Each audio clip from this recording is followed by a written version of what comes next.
La sociedad en Nueva España se integró inicialmente por tres grupos: indígenas, españoles y africanos. Aunque en algunas ciudades se destinaron lugares diferentes para que vivieran los españoles e indígenas, la convivencia diaria entre ambos grupos favoreció la mezcla de sus costumbres. Debido a que la población indígena disminuyó por las epidemias, las guerras de conquista, entre otros factores, los españoles trajeron esclavos africanos para destinarlos diversos trabajos en las haciendas azucareras, en las minas, en el hogar. Los indígenas fueron reunidos por los españoles en los nuevos poblados para facilitar su evangelización y cobrar los tributos. En algunos casos mantuvieron características de su civilización prehispánica. Los esclavos que venían de muy lejos, África, eran vendidos en costos muy altos, por lo que la mayoría fueron hombres, ya que sus amos los hacían trabajar mucho para recuperar lo que habían invertido en ellos. Aunque la mayoría eran africanos, ojito, algunos venían de China, Filipinas o India. También hubo casos en los que los españoles esclavizaron indígenas, con los que habían peleado durante la conquista.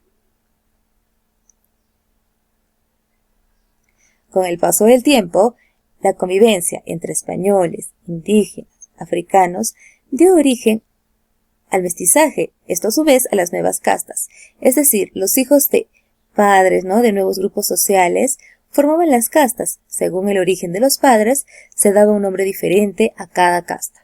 Por ejemplo, los hijos de un español y una indígena eran llamados mestizos. Otro ejemplo podría ser los hijos de un español y una africana, a quienes se les denomina mulatos. Sobre la raza indígena.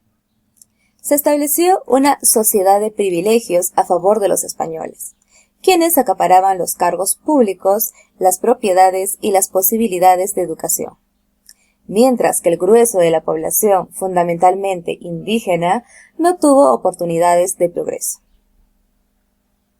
La sociedad fue estamental, es decir, estuvo dividida en grupos separados. Lo ideal era que el español se casara con una española, un indio con una india o el negro con la negra, Esto al final no resulta al producirse los distintos cruces, surgiendo así el mestizaje racial. Las personas eran clasificadas según el color de la piel. En tal sentido, los blancos, españoles, siempre ocupaban los altos cargos del gobierno, mientras que los indígenas y los esclavos eran destinados a las faenas inferiores. En la sociedad colonial se había marcado el mestizaje racial, es decir, se mezclaron españoles, indígenas y negros, surgiendo nuevos grupos sociales llamados castas. A esto se añadió el mestizaje cultural, es decir, las costumbres andinas se mezclaron con las españolas y negras. En tal sentido, la religión, música, idioma, comida, pensamientos, fueron incluyendo ingredientes de uno y otro lado. El origen racial determinaba la posición social de los individuos durante toda su vida. Por ejemplo, el indio nacía indio y iba a ser indio hasta su muerte y no importaba su mérito personal, porque jamás podía acceder a un cargo público o mejorar su posición social.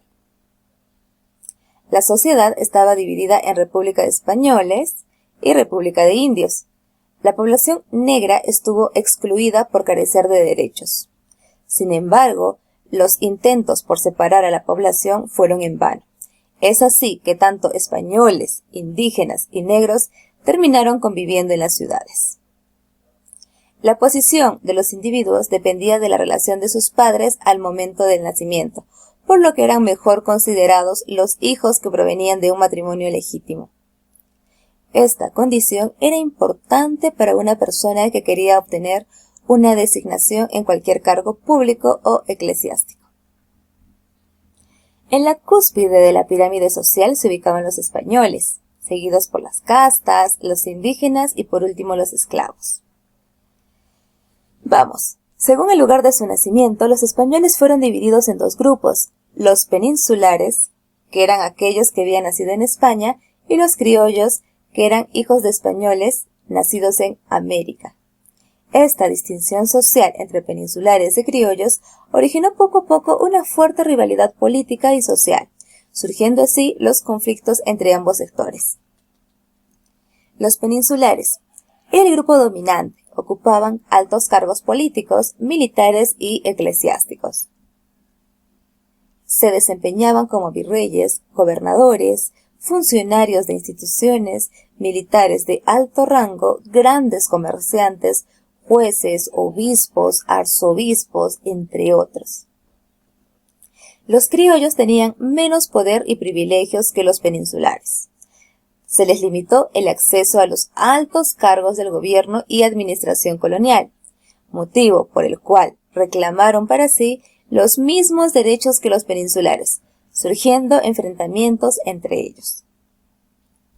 El grupo social de los criollos estaba integrado por profesionales abogados y médicos, comerciantes, funcionarios de cabildos, autoridades del clero y, en resumen, cargos de menor rango.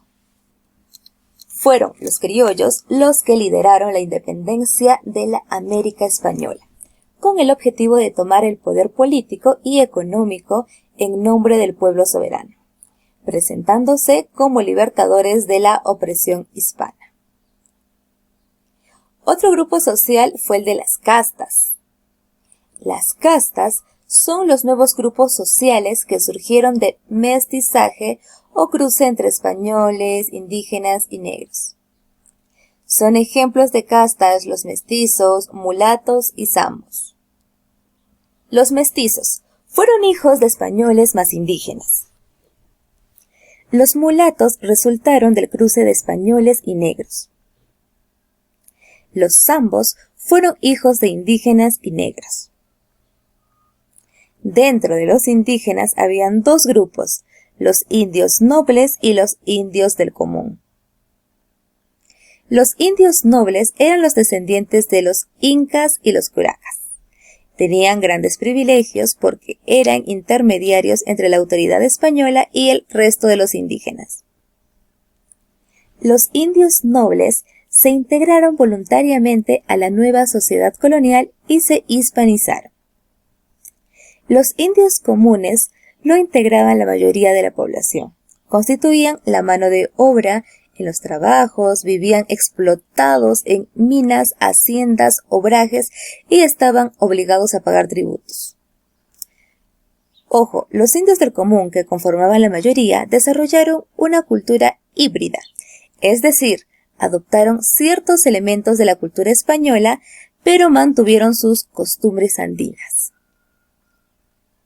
La población negra llegó al Perú por la necesidad de mano de obra ante el descenso demográfico de la población indígena. Los esclavos era el grupo que no tenía ningún derecho. Habían sido traídos de África al Perú para trabajar en la agricultura, servicio doméstico. A ellos se les consideraba objetos, por lo tanto se les podía comprar y vender. Muy bien, chicos. Ya, con esta pequeña introducción nos vamos a trabajar nuestras fichas.